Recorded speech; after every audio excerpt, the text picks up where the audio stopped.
Welcome, everyone. My name is Professor Greg Rabarczyk. I'm an associate professor of geography at the University of Michigan, Flint. I'm also the leader of this exciting research cluster on urban sustainability and environmental health. The driving force behind the seminar series is to bring together scholars, practitioners, community partners to our campus, virtually, unfortunately, to talk about their research, their collaborations, and to foster some networking amongst ourselves. So today I bring Mona Munroe-Younis, and she has been a friend of mine for at least 10 years. From day one, I've known Mona, and it's always been a joy to work with her and to talk to her about EJ, GIS, data, planning, in Flint. So currently she serves as the executive director of the Environmental Transformation Movement of Flint. She's also a member of the Michigan Advisory Council for Environmental Justice. She's a local neighborhood planner with the city of Flint, I believe. And she's also, surprising to me, a racial healing practitioner in Flint. So this is super exciting for all of us and for me to talk about. Mona is a Master of Science in Natural Resource Management from the University of Michigan. She has a graduate certificate in restorative practices from the International Institute for Restorative Practices. And then lastly, she has a Bachelor of Science from the University of Michigan, Flint, in Environmental Science and Planning, my former department. And so Mona, the floor is yours. We're super excited to have you. Thank you. Thank you. Thanks, Greg, and everybody. It's really an honor to be here. It's fun to be back as a speaker where I used to go to school. So thank you for having me. I'm really excited about this topic because I think it's a great moment for it. And as you may know, there are a number of faculty at U of M Flint that who have been really leading conversations with the city of Flint around how do we create a robust sustainability plan that would include climate change, preparedness, and like reducing our carbon footprint. And so my hope is that this conversation that we're going to have today helps to further our thinking and our conversation and networking around some next steps, and just thinking about how do we really develop that robust plan with the community engagement aspect. So in my former role at U of M Flint, I used to support partnership development and applied projects with research and teaching through service learning. And I actually just wrapped up my role at the city as a neighborhood planner last week. And so now I'm full-time with a nonprofit I founded in 2018 called the Environmental Transformation Movement of Flint. And I'll talk a little bit more about that in a second. Just to give you a little bit of background about what we do. In the middle of the water crisis, I brought a kid into the world, and I had been wanting to do environmental justice work in Flint for a long time. It's actually what brought me to U of M Flint. I didn't have the language of environmental justice as an undergrad until I was partway through, but I soon learned that I wanted to work on environmental issues, but specifically environmental justice, because there's these inequities in society that I really wanted to be part of addressing. Not everybody has, all of the same environmental burdens and environmental benefits, and I wanted to change that. And then living through the water crisis, I felt like if we had had an organization on the ground ready to convene people, figure out what kind of questions we need to be asking, have a really data-driven perspective, maybe we could have gotten ahead of it a little bit quicker. And so what I decided to do after really vetting this idea is to create ETM Flint. And we have three kind of core areas. One is preparing community members to be environmental justice leaders in their own right. So we have environmental justice issues all over the city. Almost every neighborhood is affected by multiple environmental justice issues. And so what we didn't want to do is be like a kind of a gatekeeper.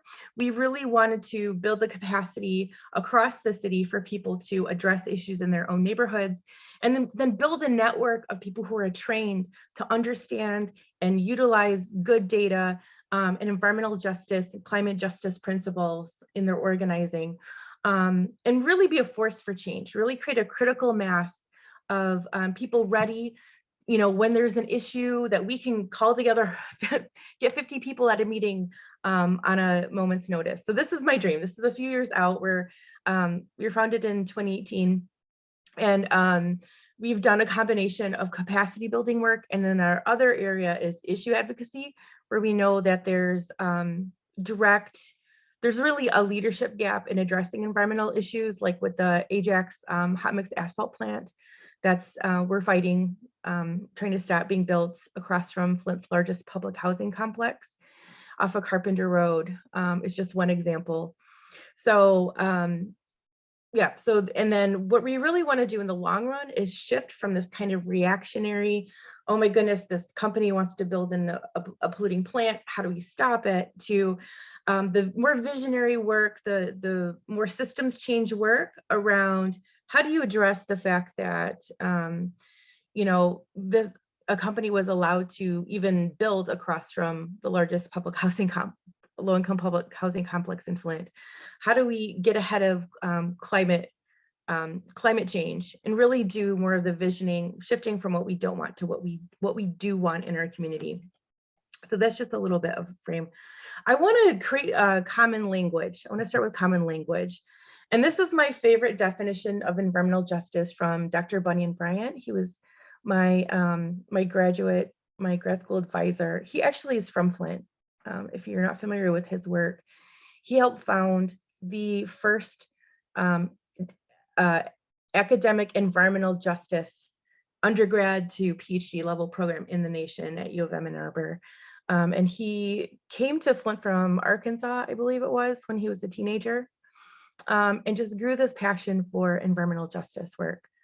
So his definition is a little bit different than the EPA's, which gets used a lot. It's more, that one is more about like equal application of laws, but this really gets to more of that visionary of what kind of world do we want to create. So environmental justice, or EJ, refers to those cultural norms, values, rules, regulations, behaviors, policies, and decisions that support sustainable development so that people can interact with confidence that their environment is safe, nurturing, and productive. EJ is served when people can realize their highest potential without experiencing isms. So I think it's really important to think about the difference between equality and equity. And what this definition is getting to is that it's not enough for everybody to just get the same. We need to give everybody what they need so that they can fully participate in environmental organizing, participate in preparing for climate change and addressing it. So I just want us to keep that in mind as we move forward. I want to introduce some sets of principles, and we're not going to go super deep in them, but they are going to inform more of what I want to talk about, but I want you to know that these exist. So the one set on the left, these are the principles of environmental justice. They came out of the People of Color Environmental Leadership Summit in, I believe it was 1990 or 1991. And this is the first time principles of environmental justice were articulated in this way. And so they cover the range of what is environmental justice to really making sure that we're organizing in a way that is inclusive and really looks at not just kind of like the EPA's approach, which is, equal distribution of environmental pollution. What we want in environmental justice is people to have healthy neighborhoods, healthy communities. And so we're looking at preventing people from having environmental pollution exposure to begin with. Then there's the 10 principles for climate change policies in the US. And again, there's a heavy emphasis on requiring community participation and making sure that the people who are most vulnerable are considered upfront when you're doing any kind of planning process. Two other sets of principles I wanted to share are the Hemis principles for democratic organizing. Again, you're going to hear a lot of repetition across these frameworks. So here we're looking at being inclusive, an emphasis on bottom-up organizing, which I'll talk about more in a few minutes. Letting people speak their own truths, speak for themselves, working together in solidarity and mutuality, building just relationships, and then really turning inward and having a commitment to our own self-transformation so that we're growing at the same time as we're asking other people to grow. And then the other, on the left, you'll see the International Institute for Public Participation, spectrum of public participation. And the thing to take from that is a lot of times when we do any kind of major environmental planning or community planning, traditionally in most communities, you'd be more on the inform and consult side of the spectrum, where you're telling people the ideas that you have, you're getting your feedback, and on some level, you're incorporating the feedback from the community.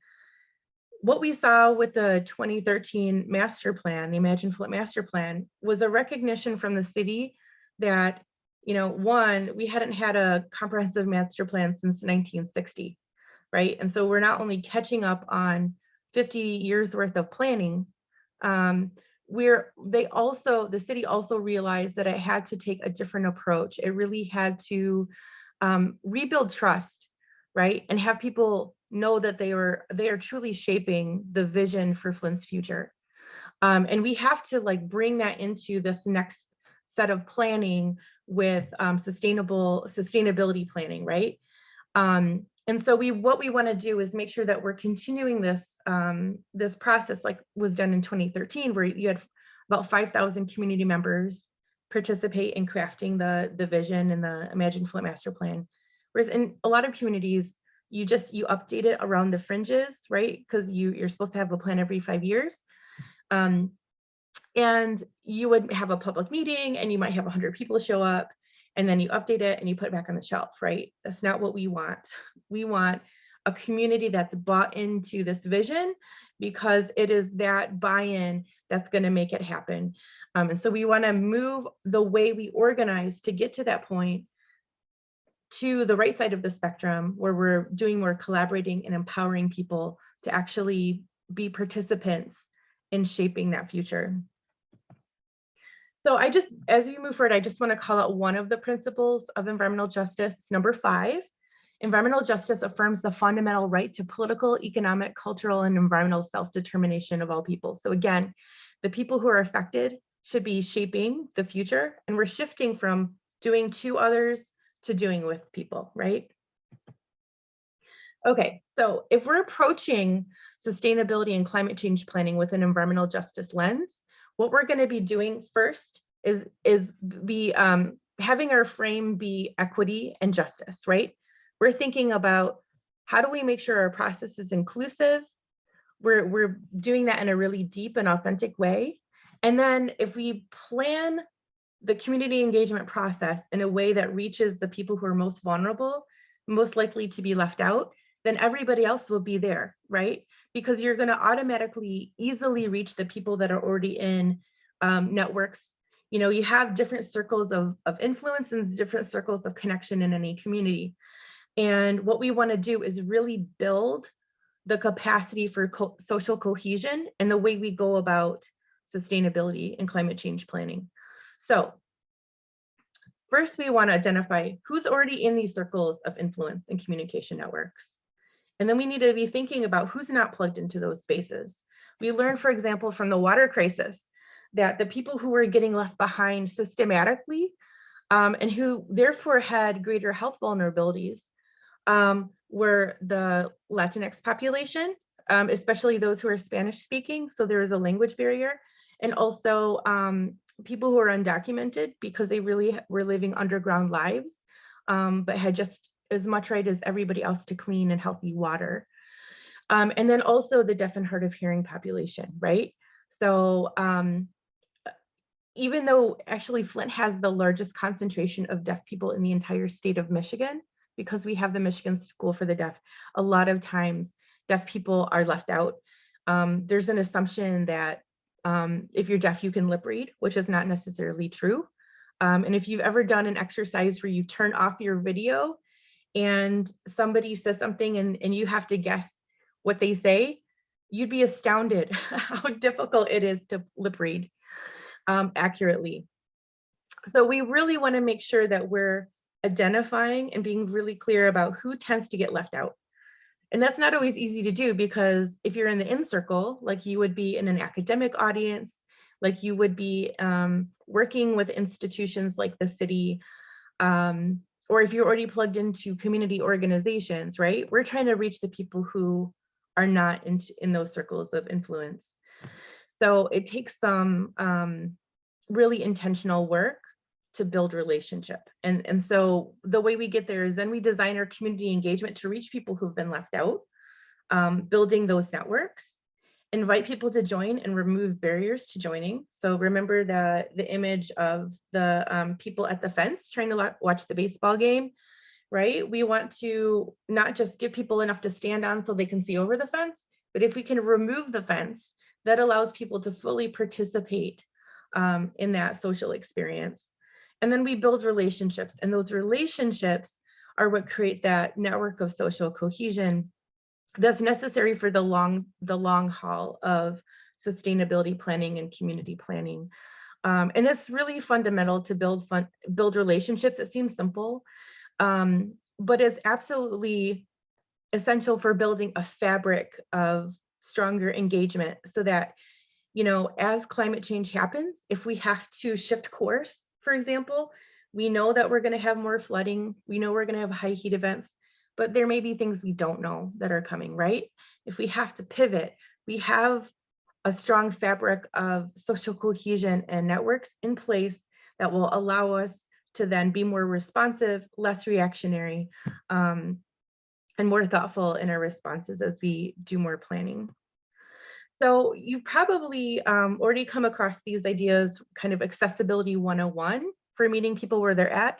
You want to have the community engagement sessions at multiple times. So you were meeting people who can be there in the morning, like after their kids are dropped off at school, evenings, weekends, multiple locations, being really intentional about thinking like they did during the master planning process.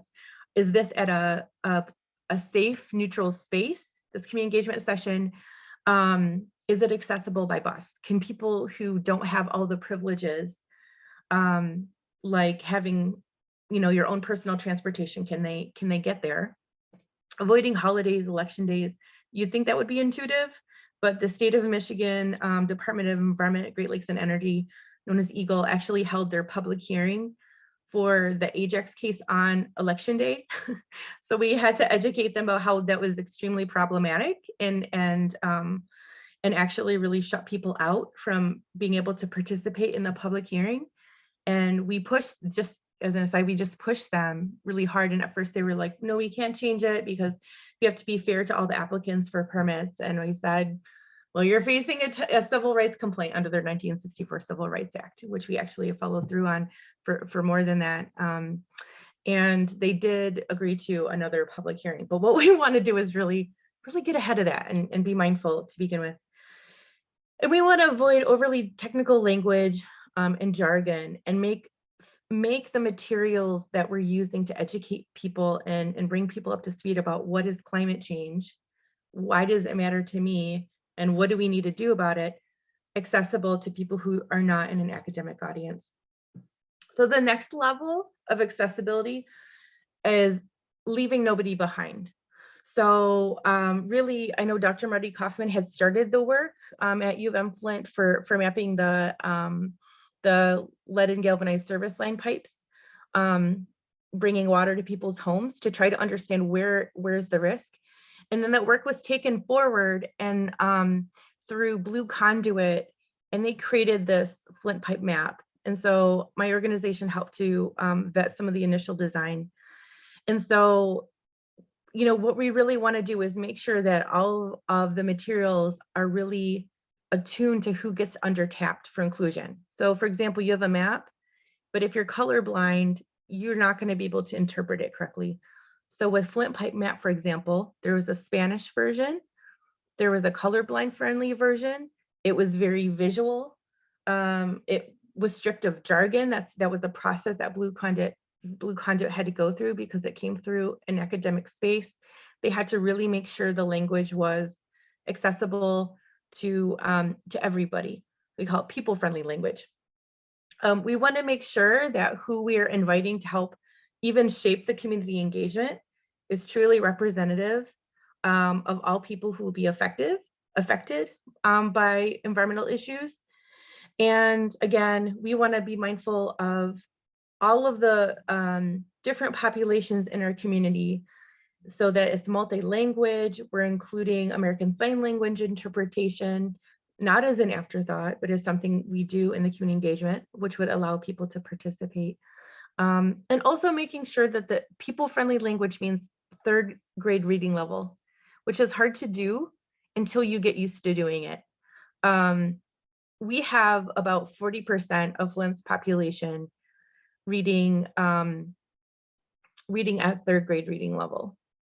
Is it 40%? Yeah, 40%. And so that's like almost half the population, right? And it comes from these systemic inequities that created poverty in our community. And so we can't just expect people who have been failed by our educational systems to just like figure it out, right? We need to make it possible for people to participate, bring them into spaces, and then again, that helps to get people more connected so that they can live their fullest lives. And then of course, safety considerations, making sure our locations are ADA accessible, that are easy to get in and out of, and are mindful about the needs of undocumented community members. So when like thinking to the water crisis again, right? When water was first distributed, you had to give your address. That made people really vulnerable. So you have to think about creating processes that are really welcoming for the community. And then the other thing is being really intentional to engage residents of depopulated neighborhoods. So these are the green innovation zones in Flint that are 80% depopulated already. Well, you have the 20% that's there, their generational wealth is probably in their homes, and they're not able to just up and leave, and they wouldn't get what their home is worth. And as a result of people having left the neighborhoods, you have people really isolated in Flint neighborhoods, in these ones in particular. And so I think we need to make a really intentional effort to engage these residents, because when you're looking at like the City of Flint Master Plan and what's allowable in green innovation zones, there's a whole lot more that you can do there than in other zoning types across the city. So these residents are going to be affected disproportionately with whatever changes are going to come. And so people are really nervous about it. And that's part of the pushback that's happened with the master plan. And it should always be called, should be called the comprehensive master plan. So let's like be really clear in our language, because master plan has a connotation that's really negative. So if we say comprehensive master plan, it gives a nod to, we're looking at all the facets of what make a great community, not about somebody doing to others, right? And controlling others. So the other thing I want to lift up is learn while doing strategies and a wraparound approach. Okay, I love this part. So with the master plan and with subsequent planning efforts I've been part of, I've seen a really intentional effort to build residents' capacity to be in the space and contribute, right? So say you don't have a degree, right? Or you don't have a lot of experience interpreting maps or using data.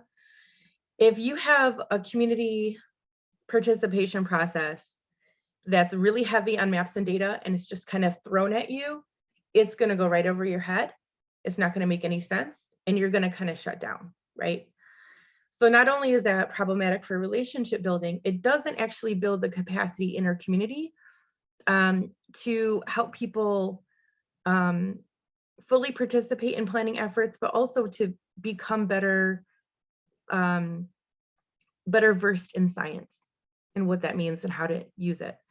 So here's one example. This picture is of a community event I facilitated in November with the St. John Street Neighborhood St. John Street Historical Committee.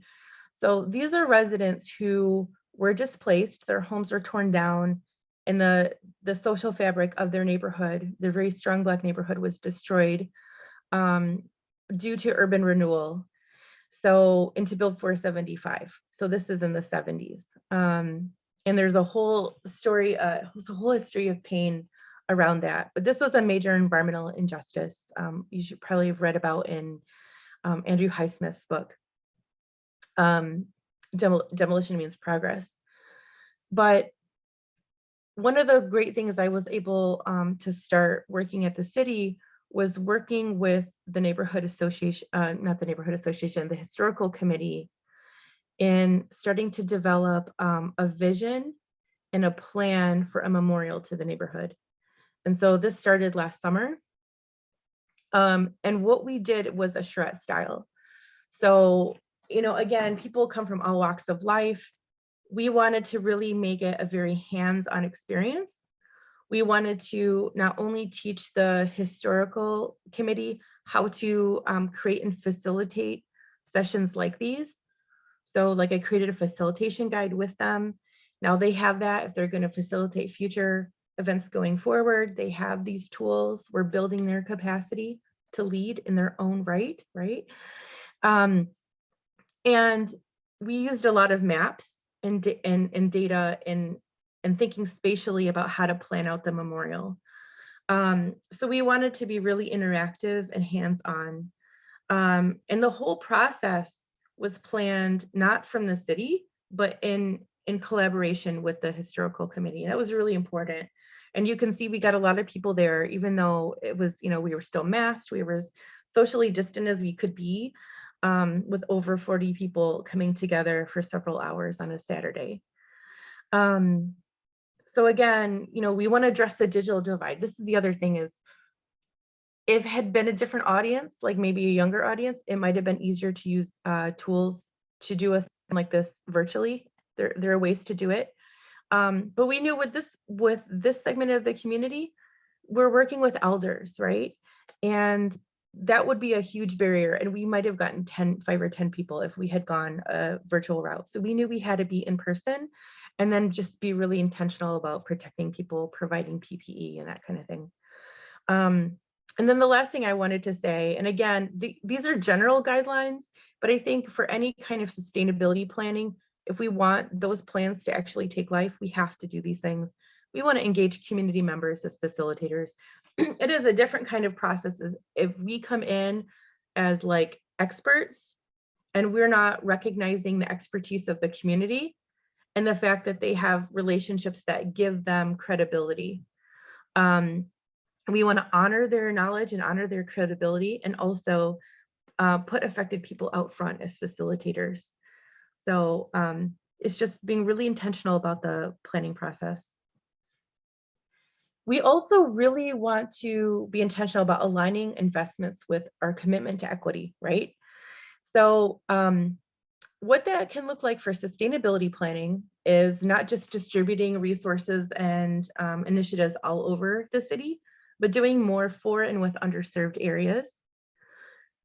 Proactively addressing cumulative burden on neighborhoods where polluters are concentrated. So just a couple of things you can see in this map with all the purple dots. These are all the land bank owned properties. And so you can see there are some areas of the city that are overwhelmingly, oh, I'm at 25 minutes. Okay, thanks. Are overwhelmingly either depopulated or they're, you just see where people have more control over land and where people do not. And so we have to be mindful of that. And also these legacy brownfields like Buick City, you can see in the map with the purple dots, this big white area in the middle, that's Buick City. And then on the picture on the bottom right, this is actually Genesee Township zoning map. And there's all the purple is near Mount Morris and Flint.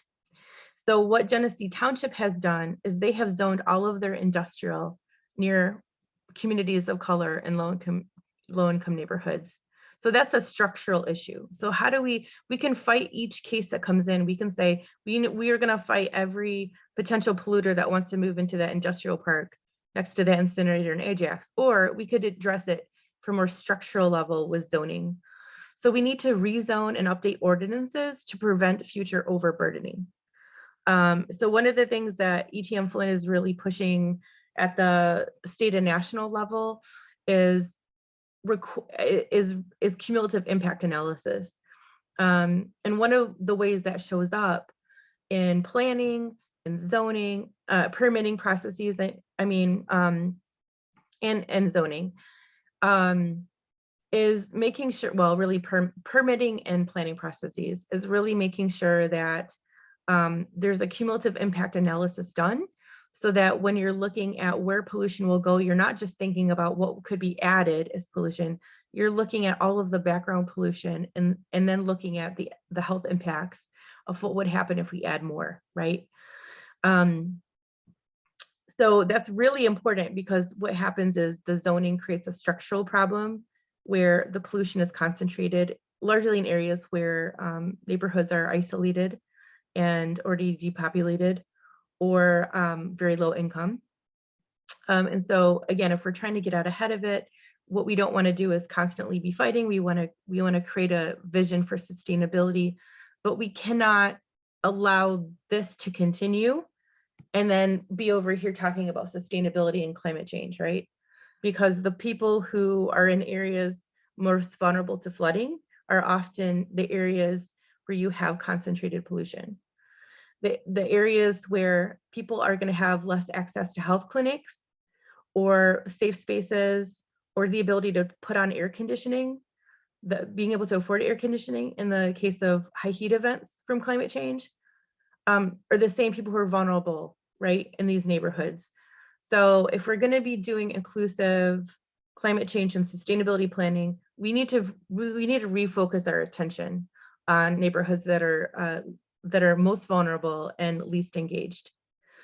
And then another thing that we want to do is plan ahead very intentionally for a just transition to renewable energy. And we want to plan that down to the neighborhood level. Again, green innovation zones provide an opportunity to do that. But we really, we have to somehow take our plans from like this really high level, very kind of ambiguous state that the master plan got us to really crystallize a vision for how do we operationalize sustainability? How do we operationalize preparedness and mitigation of climate change? And then the last thing I just want to put out there is operationalizing the public trust doctrine. I don't know how many folks are familiar, but this is an area I'm learning right now, that when there was the state of Michigan, the Department of Natural Resources and Department of Environmental Quality, they initially had in their mission the public trust doctrine, that they had to be responsive to the public good, that was a key part of how they had to operate. When Engler split the DNR and DEQ, and now DEQ is now EGLE, Environment, Relations, and Energy, that public trust doctrine was kept in DNR and stripped from DEQ, EGLE. And what that has meant for us is that you have now EGLE essentially operating as a customer service center for industry in the state of Michigan. They almost never deny a permit. They also might change permits around the edges, but they're not even using what they're empowered to do under the state of Michigan law for cumulative impacts. They can require cumulative impact assessment, and they're not. So that's at the state level. But again, what we have to be, it's a mindset, right, that we need to have here in Flint too. We want to create synergies to simultaneously address social and environmental justice. So again, here's the cover of the page, the plan for the St. John Street Neighborhood Memorial. We knew that we had to address this social pain that happened in Flint when we were working with the St. John Street Historical Committee. You can't just ignore it and say, let's move on and build a memorial. We had to address the inequity of the past and the way we work together, and then the outcome of that work with the planning and the actual creation, development of the memorial. So similarly, we need to be tying blue and green infrastructure decisions together with racial healing and land and resource reuses that matter to the community.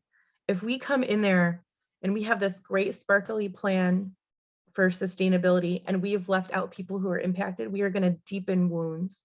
And so we cannot do it that way. And then finally, employing people who are outside of traditional circles of influence.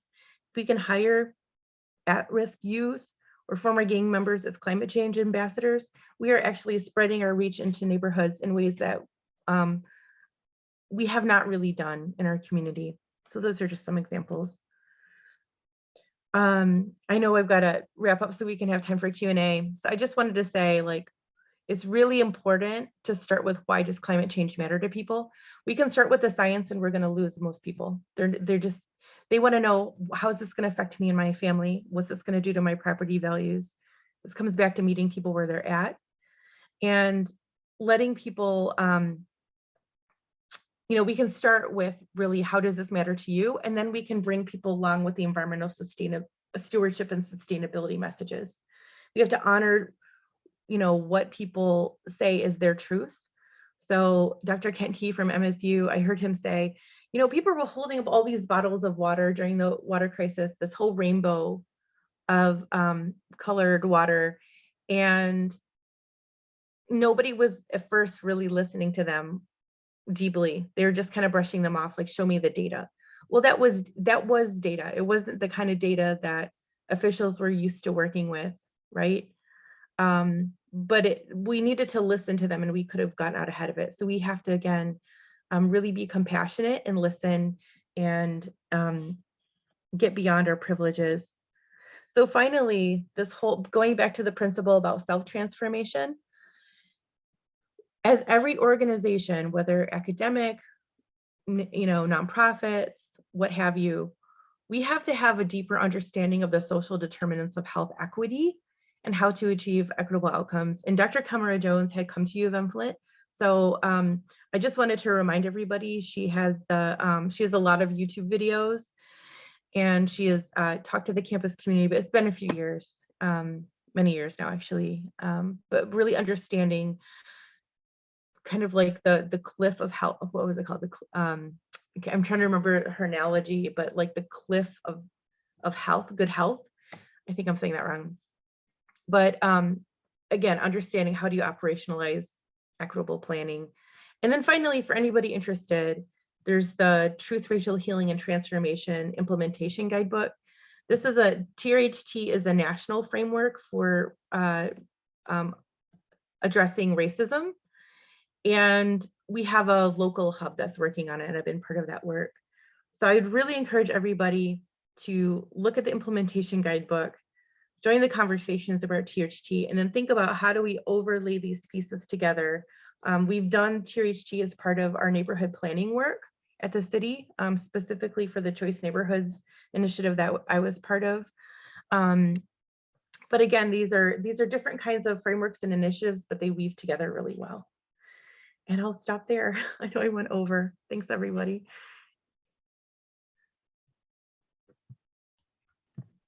That was great, Mona. I really appreciate it. Yeah, we do have some. We do have a question right now, Mona. If you want to answer that one, and we have, some others. I just got a text. Somebody's going to ask you something as well. But Andy Tech wrote a question, and you might be able to see it, or I can read it for you. What do you? I see here, it says, Bill McKibben wrote, winning slowly is the same as losing. How do you respond to the idea that this kind of organizing is slow, while our climate change problems are so urgent that action can't wait? That's a fair question. And I think in the grand scheme of climate change, taking 3 or 4 months to plan out a process to have really deep engagement and greater buy-in pays off. We're not saying, that this has to be like a 5-year planning process. I agree with you. We don't have time for that. But we can take a little time up front and be really intentional so that people aren't going to be fighting this on the back end. I mean, the fact that we still have people who are climate science deniers is just unbelievable. And so we need to be building people's capacity to understand climate change at the same time as really honoring the fact, like, this is going to affect you. Do you understand how this is going to affect you? Not in a way to, I don't want to make people scared, but I think we have to find a balance there too, that people need to understand the urgency, that they need to come to the table, but we need to be intentional about getting folks to the table to begin with.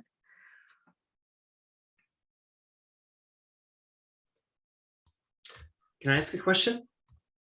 In building off of Andy's question, what do you, regarding climate change and this pushback against data in itself, I'm finding this more and more that, maps don't have the same kind of weight that they used to have.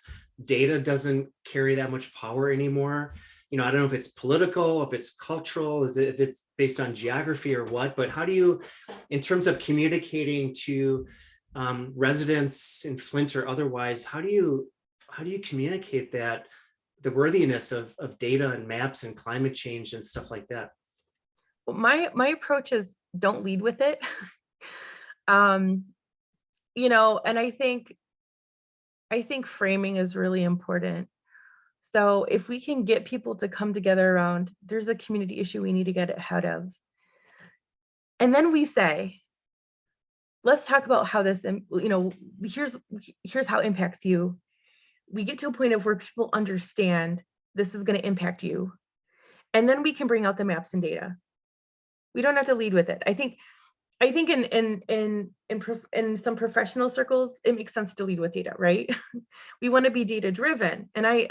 And that's something with ET and Flint we want to be really intentional about too, because I will say, like, early in the water crisis, I'm not proud of this, but I was hesitant to come out and say our water was poisoned, and I've learned to understand the precautionary principle of environmental justice, which is that it's on the polluter to prove that there's not a problem, not on the community to prove that there is a problem, right?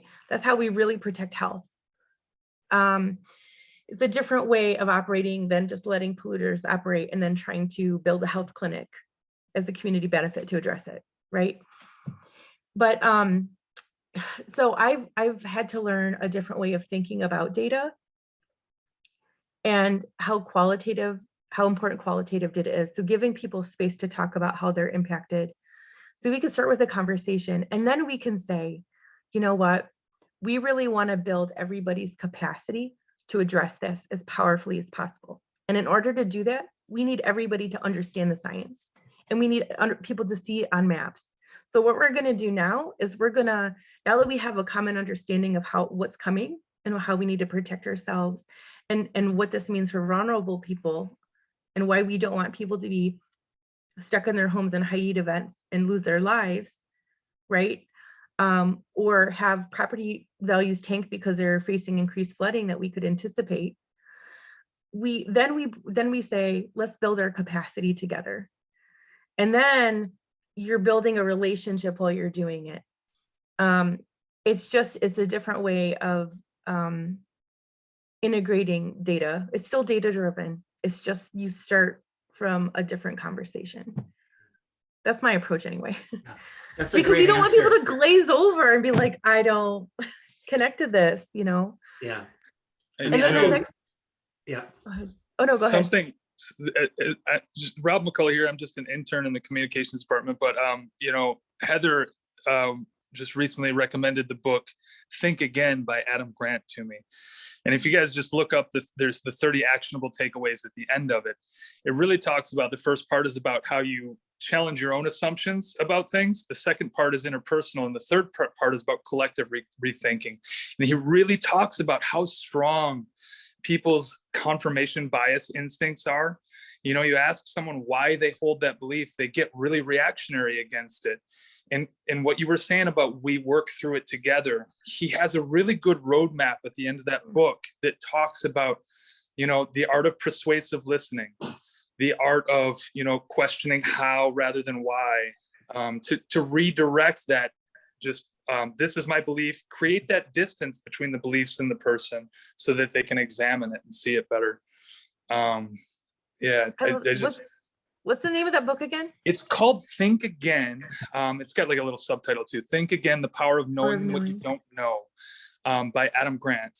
And it really, another one that really touches on a lot of those interpersonal things when somebody's just diehard, just disagreeing with you and putting blinders on is Chris Voss, former FBI negotiator, called Never Split the Difference. He talks about a lot of these principles, these psychological principles that, if you just hit someone with a whole bunch of data facts, they get even more defensive about it and they don't even want to look at them.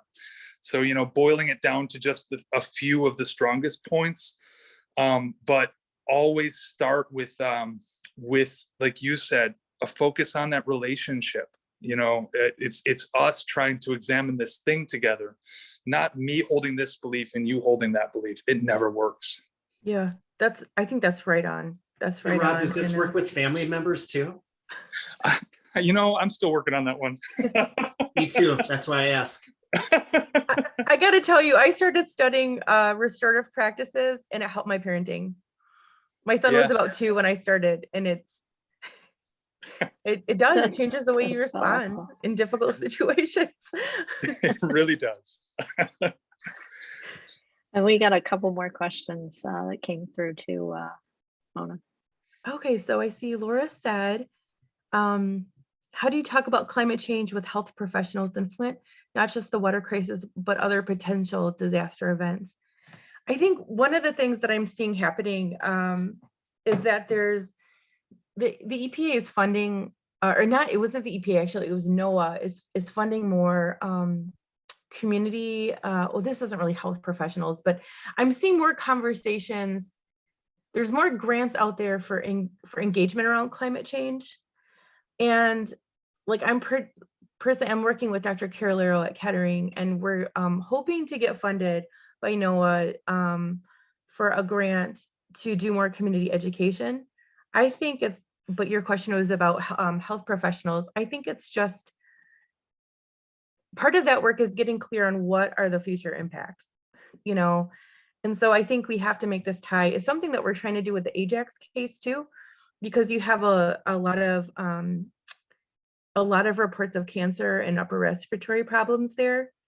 And so, yeah, you've got all this background pollution, and then people are living near floodplains, and where you could have the flooding, and again, so I think one of the things that we need to do, you're making me think through this. I think what my thought, and I'd love to hear others' thoughts, is just helping people make the link, and maybe it's starting with really understanding what all could come, and then making the connection to, I guess, are you saying, like, how do you focus people's attention on climate change as opposed to the water crisis? Or is it like, is that kind of what you're getting at? How do you get beyond the water crisis conversation?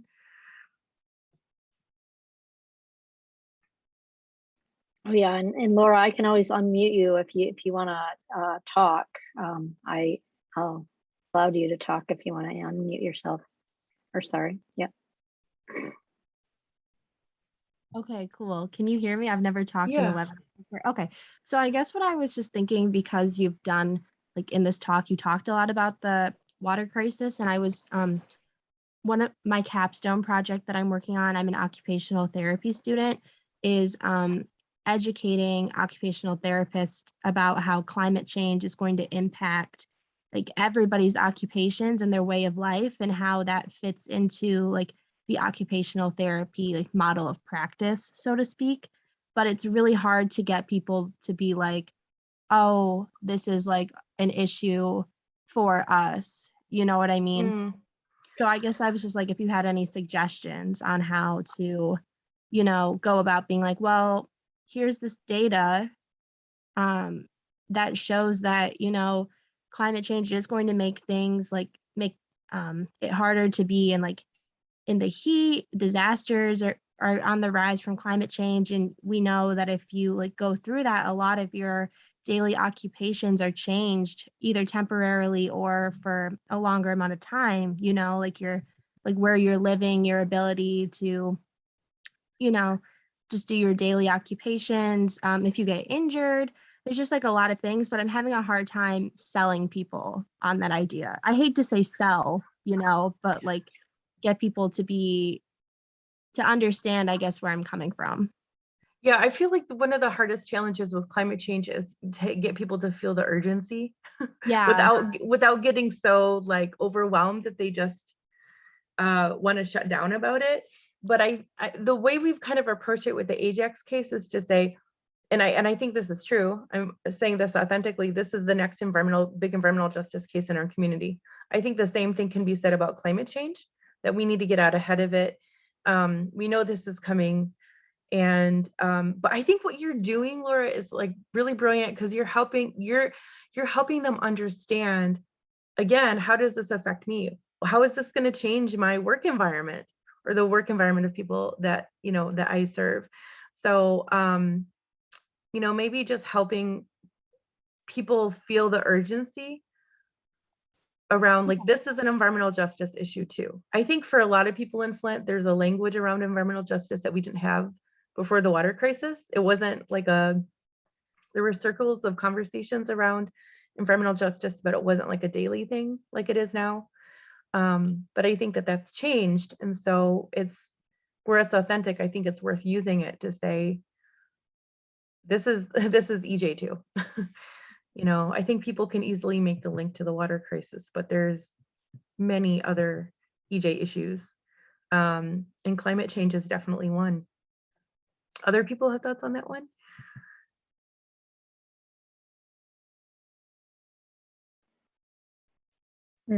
Not to put anyone on the spot. No, I'm just thinking I've never had those conversations with health professionals, but I think you're definitely the expert in the room here, Mona, in this regard, and in those EJ issues, and sort of thinking about how to like communicate with people about, you know, some potential issues that should be in like concern in the back of their mind without creating a culture of fear, I guess. Yeah.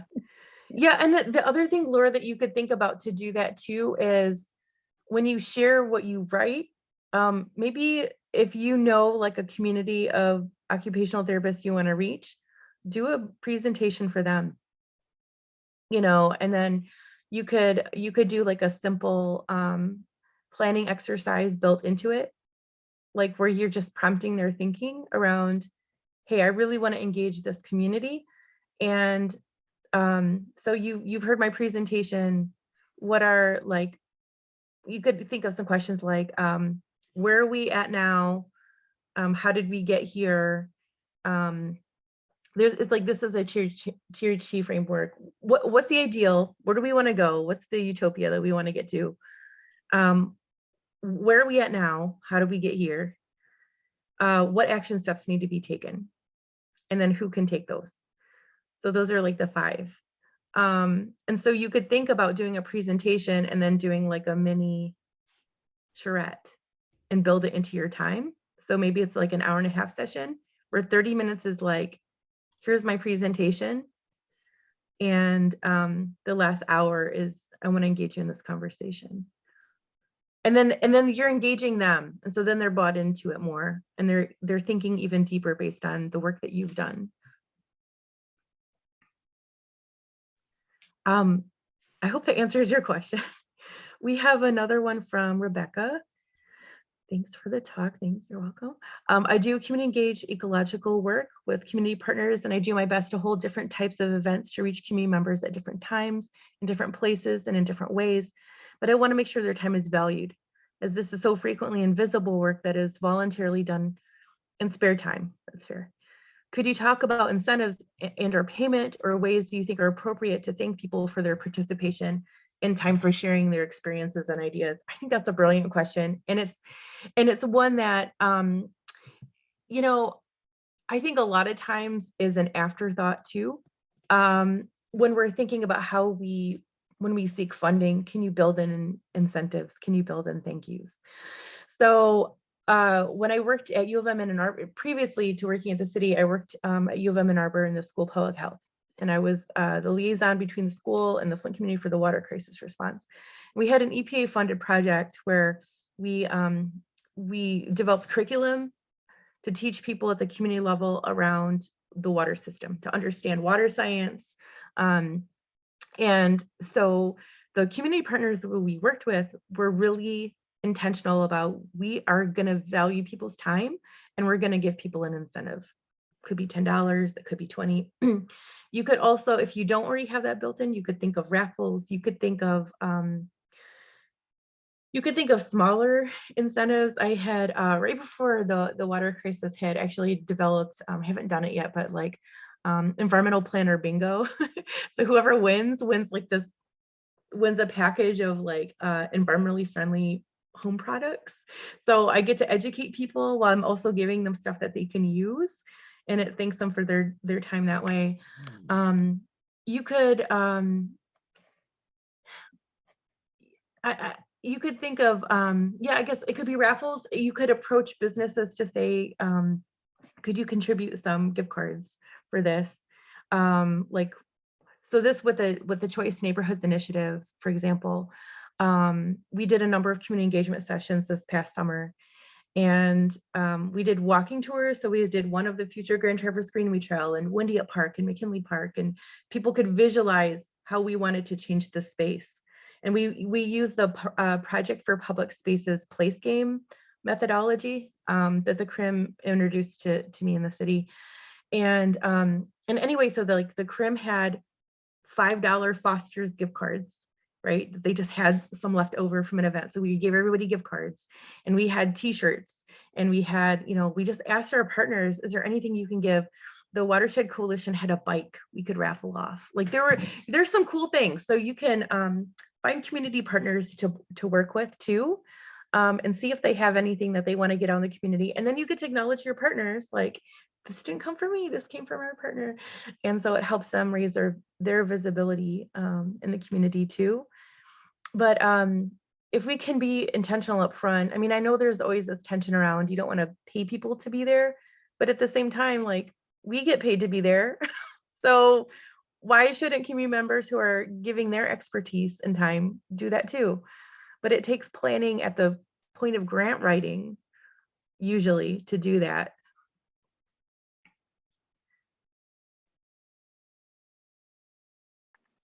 That was awesome. I think there's another question from Andy Deck in the Q&A. Okay. One interesting perspective on addressing climate change is that you can operationalize a response without leading with a big picture and empathetic, motivating frame. So for example, you could urge people to adopt electric vehicles because it will save them money long-term when gas is $4 per gallon. So my question is whether you feel it's smart or ethical to tread into these kinds of alternative motivations as opposed to leading with more realistic raise all ships model. It's related to the gift card issue, extrinsic versus intrinsic motivation. I mean, we want people to care intrinsically. It's I don't know how to answer that one, to be honest with you, because so like with the electric vehicles thing, right? You want people to buy an electric vehicle because they would anyway, because it's for, ecological, environmental reasons, but does it really matter? I don't have an answer to that. It's a philosophical question. I think sometimes people need to see what's in it for them. And it's human nature. It's not selfishness. I mean, It does. It does come back to questioning our values as a culture too. We're a culture that values the autonomy to be able to jump in your own vehicle, do as you please with it, and go from place to place. I saw a statistic fairly recently that said that Zoom did more to reduce emissions than the people that have moved to electric vehicles did, because we changed the way that we're interacting with each other in the workplace that reduced the need for traveling like that. Things like that too. Yeah. I'm not sure. I think that's a great point. And I don't know if I fully answered your question. I think it's I think for every initiative we have to think about value systems. And I just think that what is the whole thing like here? They found with addressing fair housing issues, that if there's a law that forces people's behavior, so like they can't discriminate, the heart will follow. It doesn't go the other way around.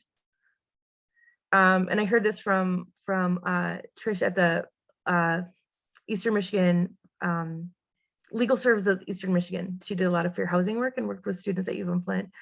And there's just a lot of research on this where, you know, you can educate people, but if they're legally not required to discriminate and change the way they sell apartments, for example, or show apartments or do intake, you have to have a fair process for that. People are going to be bound to what they have to do first, and then the heart follows. So I think that kind of, you know, I know that flies in the face of like authenticity in some ways, but it's just I think it's kind of an approach, you know, how do we bring people along in a way that allows people to be there? You're making me think about it more though. Oh, I think we need a Thank you, Mona. psychologist on the panel. Yeah, right. I mean, I will just say humans are really noisy. I mean, when I think about data and mapping and collecting survey data, I mean, humans are completely random, and oftentimes they make bad decisions. This has been proven time and time again. And so, I think Andy points this out, you point this out, Mona, but when we're writing grants and we're trying to get money to like change things and win hearts and minds, we have to account for this. And this is where many of us maybe fail. I don't know, but we could talk about this for days, I'm sure. But I want to be sensitive to everyone's time. It's now 1:03. And Mona, I know you love bringing people together. So can you give us your contact information? Oh, sure. Maybe in the chat. I think Yeah. everyone in the audience, the virtual audience, would probably be interested in talking to you again. I know I would. So you know how to get a hold of me already. Yeah, my email is etmflint@gmail.com, and I'll put my phone number in the chat as well, 810-845-4633. This is my cell. Want to connect? Awesome. Don't Well, hesitate. I mean, on behalf of me, the research cluster at Flint, everyone that's helping today, Rob and Heather, thank you so much. I mean, this is Thank the you guys last, too. but certainly not the least in terms of presentation quality this semester. So Oh, thanks. yeah, we owe you a debt of gratitude, no doubt. Well, about it. I'm excited to work with everybody on like the actual climate change planning and and sustainability planning work, because it is the time for it. Mhm. It's the time. Yeah, I agree. Well, thank you so much, Mona. We will be in touch for sure. Sounds great. Have a Thank great day, you. everybody. Thanks, everyone. Thank Thank you. Thanks, Rob. Thanks, Heather. bye, everybody. All right, bye, everyone. Thanks.